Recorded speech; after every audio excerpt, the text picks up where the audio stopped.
All right, now our fluid is going to start moving, so that's pretty exciting. So we need to talk about how we're going to measure that movement. Okay, when we talk about moving fluids, we can talk about velocity in two different ways.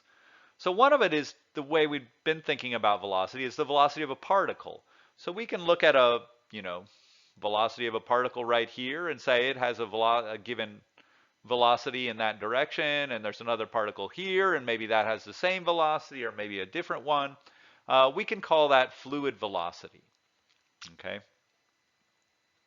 However, a lot of times we're not all that interested in what the velocity of individual particles in our pipe, say, is, or our river. And we want to know how much fluid total is moving past a given point at some time. And we call that flow rate. And a flow rate has units of volume over time rather than meters per second or meters per time. And so then we're thinking about, okay, in 1 second, how much volume of this pipe is moving past? Okay. And you can see from this, if we think of V as an average velocity, that's what that bar means. If we think of that as an average velocity, then how much fluid moves past this red point in a given second? Well, let's say it's moving this distance per second. Then in 1 second, a fluid here moves to there, right? A fluid particle here moves to there. Fluid particle there moves to there. So anything in this red block here is going to pass this red point in a second. Well, we can then say, well, this distance here is our velocity. The volume of this cylinder is the area of the pipe times that distance. Okay, so if we're moving at d per second, then our flow rate is d times a per second, which is going to be meters times meters squared. So that's a volume of this cylinder moves past this red point in a unit time. And that's how we get this equation for Q flow rate. Okay, our flow rate here is area times that d over time, and that's area times our average velocity. This is a useful equation when we want to move between these velocities and flow rates.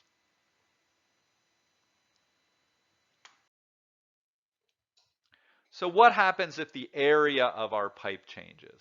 Well, if we look at this image over here, you can see that whatever area or volume of fluid flows past point 1 in a given amount of time has to keep going, right? That same volume has to move past point 2 in the same amount of time, or you'd have a buildup of fluid here, right? If more liquid was moving here than was moving here, then it would be like having a bucket that we were pouring a lot of water into while only a little was leaking. We'd be getting more and more fluid right here. But we can't do that in a constant flow pipe situation like this. And so we have to be able to say that the flow rate here is equal to the flow rate there. And this is called the principle of continuity. And really it's just conservation of mass. We can't have mass disappear or be created in a pipe flow situation like this. So we can write Q1 equals Q2. Flow rate here is equal to flow rate here. And then we can sub in our nice equation that relates velocity to area for both sides of that. So we get VA1 is equal to VA2. And this assumes that our fluid retains a constant density. So this doesn't really work with gas. Because with gas, we could create a bigger pressure here and we could have a pressure buildup in our pipe. But we can't really do that in liquid because it's mostly incompressible. It doesn't change its density very easily. So how do we use this equation? Well, in a complex pipe like this, it can tell us something about the velocity at different parts in the pipe. So let's say this pipe has a radius of 4 centimeters here and a volume velocity of 4 meters per second, while here it has a radius of 1 centimeter. How fast is it moving here? Well, our intuition, I think, tells us it has to move faster, right? In order to get more flow through here, or the same flow through here, it's got to move faster. It's like putting your thumb on the end of your hose. You create a small area that the water can go through, and it has to move a lot faster. So let's see how that works with our equation.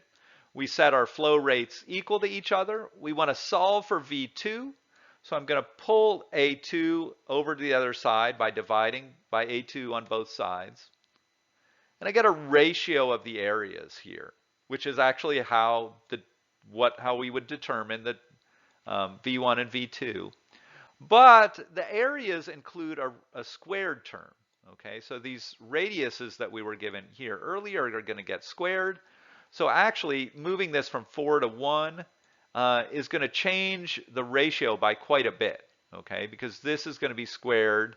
So we'd get like 16 centimeters squared here times pi. Here we get 1 centimeter squared times pi. So it's going to be a 16 times faster than it is in the wider part of the pipe. And so we throw our numbers in there, and here are our squared terms, and we get 64 meters per second.